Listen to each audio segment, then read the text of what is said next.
नमस्कार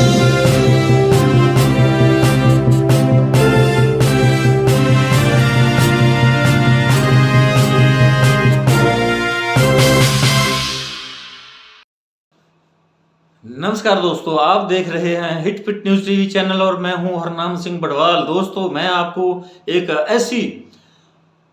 ऐसी महिला के बारे में बताना चाहता हूं जिनका नाम है निशा बांगरे और वो उप जिला कलेक्टर थी, एसडीएम पद पर कार्यरत थी, मध्य प्रदेश की रहने वाली थी। एक दलित समाज से उनका संबंध है और उन्होंने भाजपा की गलत नीतियों के कारण, जैसा कि भाजपा की छवि इस प्रकार की मानी जाती है कि वो दलितों के विरुद्ध काम करती, दलितों से वो बहुत ही भेदभाव करती है, नफरत करती है, छुआछूत की भावना को लेकर भी उनके मन में था कि कहीं ना कहीं भाजपा जो दलितों के साथ नफरत करती है। जैसा कि आपको मालूम है, कई बार आपने देखा होगा एक वीडियो गुजरात का, जिसमें दलित वर्ग के 4 लड़के, उनको पुलिस के सामने कुछ गुंडे भाजपाई लोग डंडों से नंगा करके पीट रहे हैं, निर्वस्त्र करके पीट रहे हैं। इस प्रकार के रोजमर्रा इस प्रकार की घटनाएं सामने आती हैं।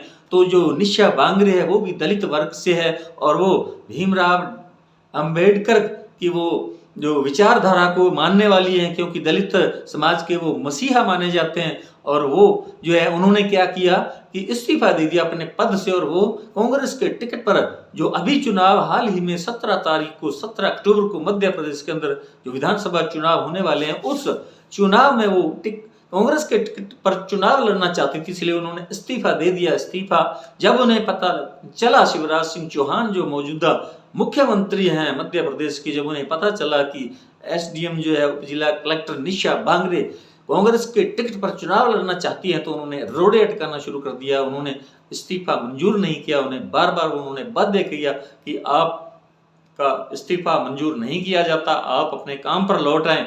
लेकिन निशा बांगरे ने उनकी बात नहीं मानी, तो वो अपनी न्याय पद यात्रा के लिए निकल पड़ी। उनके जो वर्कर थे, उनके जो साथी थे, उनका एक बड़ा हजूम था, एक बड़ा रैला था, काफिला था, और वो डॉक्टर भीमराव अंबेडकर की जो स्टेच्यू है, मूर्ति है, उनका उन्होंने माल्यार्पण किया। तभी वहां पुलिस आधमकती है और लेडीज पुलिस भी होती है, लेकिन वहां जो पुलिस अधिकारी हैं बड़े बड़े, उन्होंने उनके साथ जो बदसलूकी की है उसकी ये आप तस्वीर देख सकते हैं। तो ये भाजपा की जो रीति नीति आप बिल्कुल ये आप एग्जाम्पल तौर पर देख सकते हैं। भाजपा और मोदी जी महिलाओं की सुरक्षा की गारंटी देती हैं, महिला सशक्तिकरण की बातें करती हैं, शिवराज सिंह के भाई बने हुए हैं, बच्चे उनके मामा कहते हैं। तो इस प्रकार की ये लोगों को बेवकूफ उल्लू बनाने की इस तरह की बातें जो उससे अब ऊब चुकी है जनता, कहीं ना कहीं ये बातें समझ चुकी है जनता, जागरूक हो चुकी है। तो जो एसडीएम पद पर थी, उन्होंने अपने पद को ही उन्हें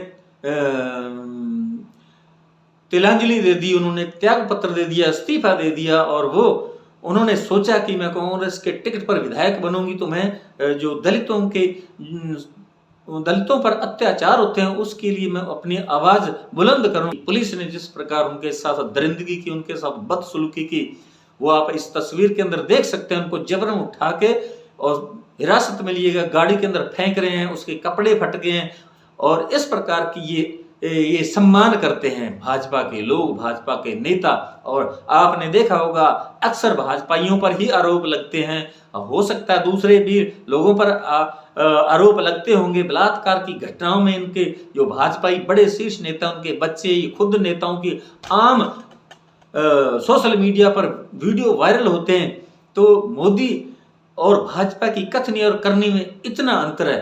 अभी इन्होंने महिला आरक्षण बिल भी जो है, विधेयक भी पार्लियामेंट के अंदर एक विशेष सत्र के अंदर पास तो कर दिया, लेकिन इसको लागू 10 साल बाद किया जाएगा, क्योंकि ये प्री प्लान बना देते हैं। जैसे कि पहले ही ये भाषण देते थे मोदी जी और मंच से कहते हैं कि एक अकेला सब पे भारी, और आगे 2050 तक की बातें करते हैं कि पूरे हिंदुस्तान पर जो सत्ता है जो भाजपा के हाथों में ही रहेगी। इस प्रकार के जुमले रोजाना इनके मुंह से निकलते हैं। अब दूसरी सरकारें आम पब्लिक के बीच में जाती है चुनावों के दौरान, उन्होंने कई प्रकार की जो जन कल्याणकारी योजनाएं, जैसे राजस्थान के अंदर अशोक गहलोत ने जारी की, उनके संबंध में ये कहते हैं कि ये रेवड़ियां बांट रहे हैं, और खुद भी इस प्रकार के मध्य प्रदेश के अंदर तेलंगाना के अंदर 5-5 हजार करोड़ की जो नई परियोजनाओं की आधारशिला रखी जा रही है। तो पहले 10 साल कहाँ थे जब केंद्र के अंदर इनके सत्ता हाथ में, तो 10 सालों के अंदर ये क्यों नहीं काम किए गए? इन्होंने जो 2014 के अंदर वादे किए थे वो उनमें से तो एक भी पूरा नहीं किया। अब ये नए जुमले लेकर आ गए, तो एक जुमलेबाज पार्टी के नाम से प्रसिद्ध हो चुकी है पूरे भारत में। इन्होंने अब जो है हिंदू मुस्लिम में नफरत की राजनीति खेलना फिर से उसी पिच पर ये खेलने के लिए तैयार होकर इनके बड़े बड़े नेता भाजपा के जो उसी तरह की रणनीति तैयार कर रहे हैं। और अब जैसा कि आपने सुना, इजराइल मिडिल ईस्ट के अंदर इजराइल और हमास के बीच घमासान युद्ध चल रहा है। कुछ देश जो है इजराइल की तरफ है, जो नाटो गुट के अमेरिका है, और अमेरिका के साथ जो नाटो गुट है वो सारे जो है इजराइल का पक्ष ले रहे हैं। और जो अधिकतर सरकार रही है, तो कांग्रेस पार्टी की ये विचारधारा थी कि जिस प्रकार उन्होंने गुलामी का दस्त झेला था, उसी प्रकार वहाँ के जो फिलिस्तीनी है, पूरा इजराइल फिलिस्तीन ये टोटल जो है अरब देश था, मुस्लिम लोग थे।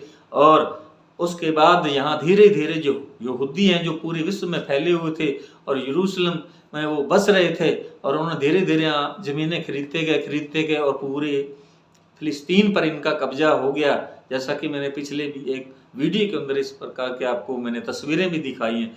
तो अब मोदी जी हैं जो उन्होंने तो कांग्रेस का विरोध करना होता है, चाहे वो विश्व स्तर पर हो। अरब देशों के मुस्लिम देशों के भारत के साथ बहुत अच्छे घनिष्ठ संबंध रहे हैं। जो जवाहरलाल नेहरू, महात्मा गांधी थे, वल्लभ पटेल थे, सब नेताओं के, इंदिरा गांधी के भी 1984 तक उनके मरते दम तक उन्होंने भी यासिर अराफात की हमेशा उनकी जो मांग थी उसका समर्थन किया था। और कहीं ना कहीं वो अब अपने ही देश से बेघर होते जा रहे हैं, और प्राय देश के अंदर जिस प्रकार कोई शरणार्थी रहता है, इस प्रकार का उनके साथ व्यवहार किया जाता है। अमेरिका जो दादागिरी करता है पूरी दुनिया के अंदर, लोकतंत्र की बातें करता है, वही वहाँ इस प्रकार की जो है जो जंग चल रही है उसको और हवा दे रहा है। अब 2 धड़े हो चुके हैं पूरे विश्व के, और ऐसा लग रहा है कि कहीं ये जो जंग है हमास और इजराइल के बीच, ये विश्व युद्ध का रूप नहीं ले, क्योंकि अब उसके अंदर चाइना और रूस भी कूद पड़ा है, और अमेरिका और अन्य जो नाटो गुट के देश हैं वो भी उसमें कूद पड़े हैं। तो एक गुट जो है इजराइल का समर्थन कर रहा है और हमास को जो है आतंकवादी गुट का नाम दिया है, लेकिन दूसरा गुट जो वो कहता है कि ये स्वतंत्रता सेनानी है, अपने देश की आज़ादी के लिए, अपने मुल्क की सुरक्षा के लिए, अपने जो कब्जाए हिस्से को वापस लेने के लिए वो जंग लड़ रहा है। अब जो है हमास, उसने अचानक 7 अक्टूबर को हमला किया और 100 से भी अधिक जो है इजरायली सैनिक उनको अपने कब्जे में ले लिया, बंधक बना लिया, और वो धमकियां दे रहा है कि जो इजराइल के कब्जे में उनके जो स्वतंत्रता सेनानी हमास के जो सैनिक हैं कब्जे में, तो वो उनकी मांग कर रहा है कि वो हमारे जो साथी हैं, हमारे जो लड़ाके हैं, उनको छोड़ दिया जाए। तो इस प्रकार वो इस प्रकार की उन्होंने रणनीति तैयार किया, उसी रणनीति के तहत ये काम कर रहा है। अब बहुत सारे देश है, ईरान है, यमन है, लेबनान है, ये भी जो है हमास के समर्थन में है, उनको ये मदद कर रहे हैं, और 2-3 तरफ से हमले किए जा रहे हैं इजराइल पर। और साथियों, जो मोदी के अंध भक्त हैं, जिन्होंने देश के अंदर, भारत के अंदर मुसलमानों के प्रति हमेशा दुष्प्रचार किया है, उन्हें देश विरोधी बताया, उन्हें आतंकवादी बताया। हालांकि यहाँ लोकतंत्र है और यहाँ मुस्लिम लोग आज से नहीं सदियों से रह रहे हैं, उनके विरुद्ध एक माहौल बनाया जा रहा है, क्योंकि अब चुनाव है, विधानसभा चुनाव है 5 राज्यों के अंदर।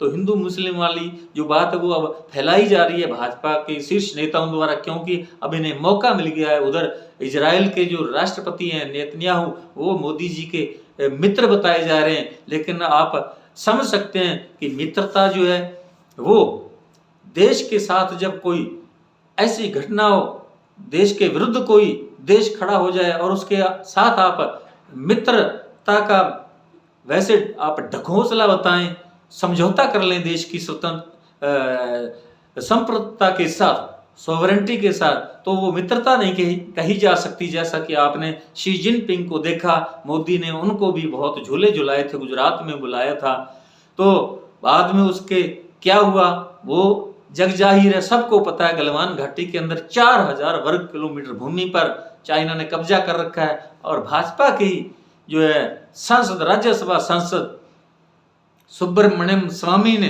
दिल्ली हाई कोर्ट के अंदर एक रिट याचिका दायर की। उन्होंने बताया कि मैं संबंधित विभाग से आरटीआई द्वारा ये जानने की कोशिश की कि कितने हजार वर्ग किलोमीटर पर चाइना ने 2020 में कब्जा किया है, क्योंकि मोदी ने कहा था न कोई घुसा है न घुस आया न किसी का यहाँ कब्जा हुआ है। उन्होंने तो इतने कायर निकले कि चीन का नाम लेना जुबान पर भी उन्होंने ठीक नहीं समझा। तो इस बात के लिए उन्होंने जब आरटीआई विभाग से ये जानना चाहा तो उन्हें कोई रिकॉर्ड नहीं मिला। उन्होंने कई चीज़ों की मांग की थी। जब उन्हें कोई जवाब नहीं मिला, कोई रिकॉर्ड नहीं मिला, तो उन्होंने दिल्ली हाई कोर्ट के अंदर रिट याचिका पेश की, जिसका अभी 8 जनवरी को अगली पेशी है और जवाब मांगा गया हाई कोर्ट द्वारा। दिल्ली हाई कोर्ट द्वारा केंद्र सरकार से इसका जवाब तलब किया है। तो साथियों, हमारा ये वीडियो आपको कैसा लगा आप जरूर कमेंट बॉक्स में बताइएगा। और हमारे इस hit fit news TV channel को अभी तक आपने सब्सक्राइब नहीं किया तो जरूर सब्सक्राइब करें, इसे ज़्यादा से ज़्यादा शेयर करें, लाइक करें। आपका बहुत बहुत शुक्रिया, धन्यवाद। राम राम, सत श्री अकाल।